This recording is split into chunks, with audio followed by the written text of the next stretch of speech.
The Nikon D200, a DSLR from the year 2005, is still a very popular camera today. Also one of my favorite DSLRs. And well, here are some of my reasons why I still like using it in the year 2024. First of all, the camera body design is basically a professional level camera. It's very similar to the D2 series. So you have very nice grip and controls and usability. The camera is made out of metal and also it is weather sealed. And second, the lens mount, the Nikon F mount. You have a great selection of lenses going back to the 1970s. And thirdly, the sensor. It uses a 10 megapixel CCD by Sony.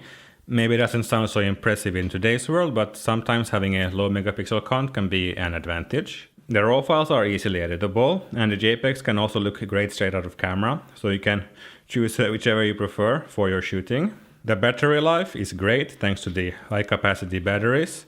Also, it uses much less power since it has an optical viewfinder. So you don't need to worry about the batteries unless you are maybe doing time lapses or long exposures or shooting in very cold weather. And the fifth thing I like about the camera is that they are very cheap these days. I mean, these are basically professional level cameras and they cost thousands of euros when they were new.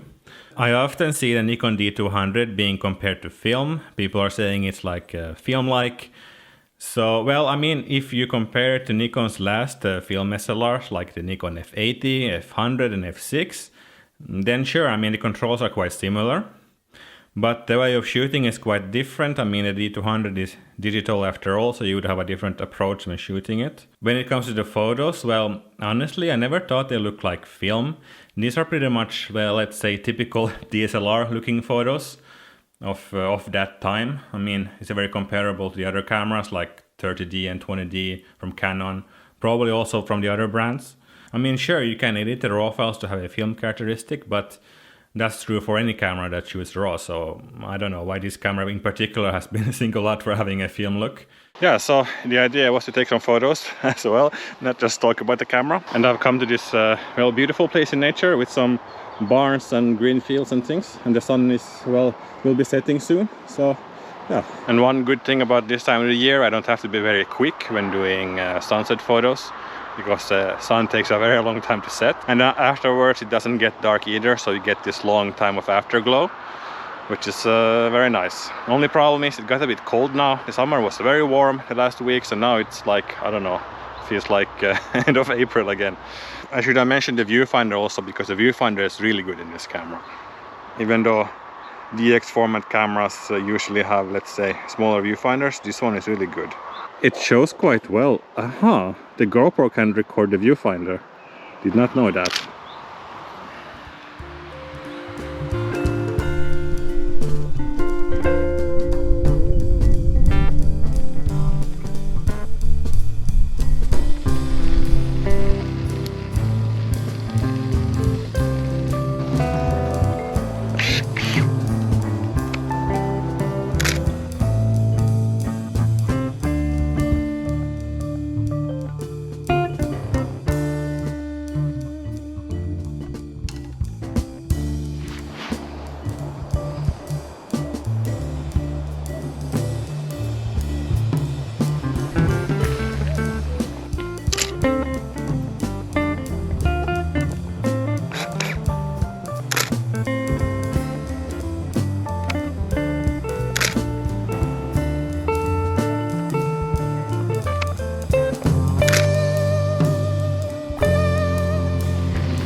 I didn't really get the light that I wanted a few days when I was here. I got some really nice photos, but yeah, the light is different today. I mean, you can still work with this. It's more of a, let's say, soft light.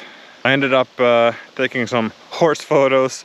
I had to put the ISO up quite high because it got quite dark already. And this camera has a lot of noise at high ISOs.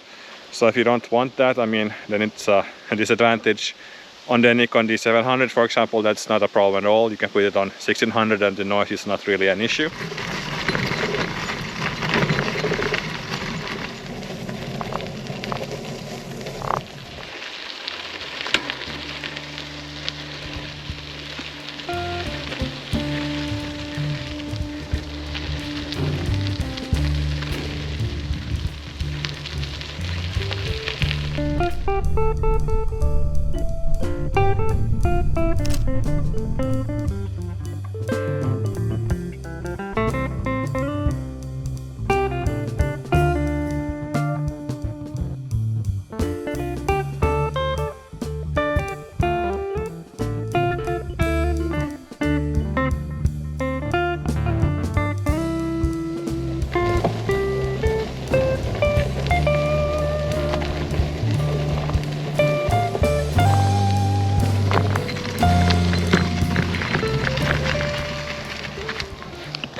The sun has basically set now, so I think I will start heading home.